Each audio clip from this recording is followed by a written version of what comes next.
Hello, students. Welcome to the class. How are you all? I hope you all are fine. Well, student, this is Ragni Tiwari, and let's begin the chapter, lecture 5 of Lost Spring. Okay, so here we are. I sometimes find a rupee, even a 10 rupee note. Sahib says. Sahib says. Here, Sahib declares that sometimes he found a rupee, even a 10 rupee note. His eyes lighting up. His eyes lightening up. Lighting up here means his eyes showing happiness or joy. His eyes showing happiness or joy. When you can find a silver coin in a heap of garbage, you don't stop scrounging. Scrounging, you all are already knowing, searching for there is hope of finding more. There is hope of finding more. It seems that for children, garbage has a meaning different from what it means to their parents. For the children, it is wrapped in wonder. For the elders, it is a means of survival. So here in this paragraph, Sahib was happy to say that sometimes he found a rupee and even a 10 rupee note in the dump, as one often finds even a silver coin in the garbage dump. He kept on searching, hoping to find more. Actually, for the children, rag picking means of fulfilling their dreams. Although partially while for their parents, it was a means of aiding survival by providing the basic what basics like food, clothing and shelter. So rag picking has a different meaning for children and their parents. One winter morning, one winter morning, I see Sahib standing by the fenced gate of neighborhood club, watching two young men dressed in white playing tennis. I like the game. He hums. He hums. Speak in a low voice. He hums. Speak in a low voice. Content to watch it standing. Content satisfying. Satisfied to watch it standing behind the fence. I go inside when no one is around. He admits. The gatekeeper lets me use the swing. Okay, what happened one winter morning? One winter morning, the writer saw Sahib standing by the fence of a club and he was watching a tennis game. He was watching what game? A tennis game which is being played by two young men. Sahib liked the game. He liked tennis. Sahib liked tennis and but could not play it. But he could not play it. He told the writer, Sahib told the writer that he went inside the gate. He went inside the club and the club when it would be closed. When he got inside, when he went inside, when it would be closed. And he was allowed to take swings by the guard there. Okay? Who had given him permission? The guard, the gatekeeper gave him permission that he can use the swing. Okay. Sahib too is wearing tennis shoes. Sahib too is wearing tennis shoes. See student. Sahib too is wearing tennis shoes that look strange over his discolored shirt and shorts. Someone gave them to me. What game they gave them to me? He says, someone gave them to me that tennis shoes. He says in the manner of an explanation. The fact that they are discarded shoes. They are discarded shoes. Okay, discarded means thrown away. Thrown away.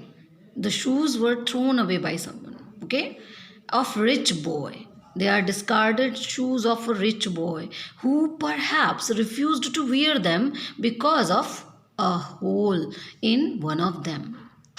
Does not and that does not bother him. For one who has walked barefoot, even shoes with a hole is a dream come true.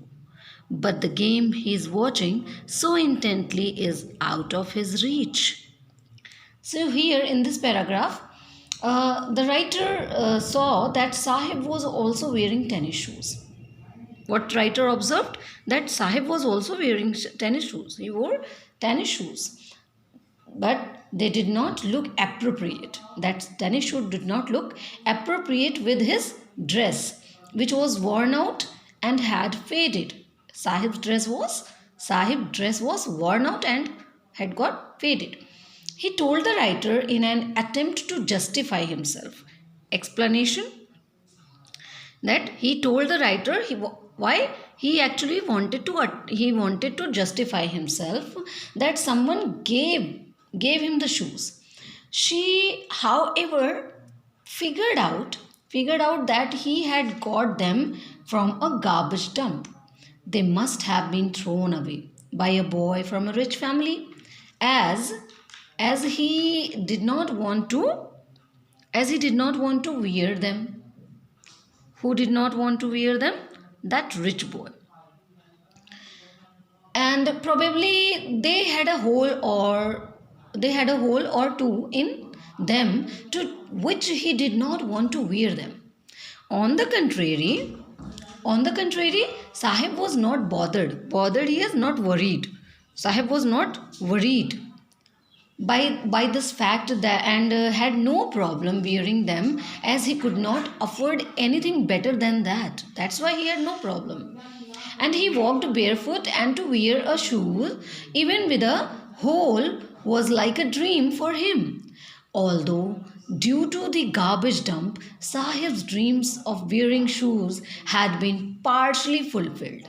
But his desire to play tennis would never be fulfilled. Would never be fulfilled. And this morning, Sahib is on his way to the milk booth. In his hand, a steel canister. I now work in a tea stall down the road, he says, pointing in the distance. I am paid 800 rupees and all my meals. Does he like the job? I ask. Okay, does he like the job? I ask. His face, I see, has lost the carefree look. What happened one morning? One morning, the writer met Sahib, who was on his way to the milk booth. He was holding a steel canister or steel container. Okay, he was holding a steel container, and he told the narrator that he had got a job at nearby tea stall, and he would earn 800 rupees a month and get food too. The writer asked him if he liked the job, as she could see that he had lost the carefree look. As soon as the writer asked that if he liked the job, that she also observed. What she observed?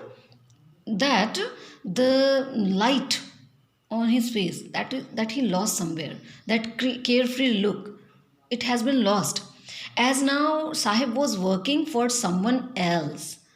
Earlier it wasn't. When he was picking rags, that time it was his own job, but now he was working for someone else and was carrying his master's container, not his bag. He was not carrying his rag picking bag. He was carrying his master's container. And he was burdened with responsibility earlier. As a rag picker, Sahib would carry his own bag and was his own master. Now he was no longer his own master. He was no longer his own master. Now the situation has changed, students. And the carefree situation, the carefree look and the carefree atmosphere he was enjoying earlier, that has been changed. Now he was burdened by someone else's work. Okay? So this is the condition of such kind of children the narrator here described in a very good way. I hope you all have enjoyed the story, this part of the story, and understood. And we will start the rest of the story in our next video. Wait, children, I think some part has left. Let me complete that also. The steel container seems heavier than the plastic bags he would carry so lightly. Yes, this one over his shoulder. The bag was his. The canister belongs to the man who owns the tea shop. Sahib is no longer his own master. Okay, I had explained this also, that earlier he was enjoying his own job, that he had carried that bag which was his own, but now he had a canister that belongs to his master, and he had that responsibility too. He had to fulfill that responsibility anyhow. Okay, so this is the story. We will continue this story, the second part of this story, in our next video. Till then, take care, students. Have a nice day.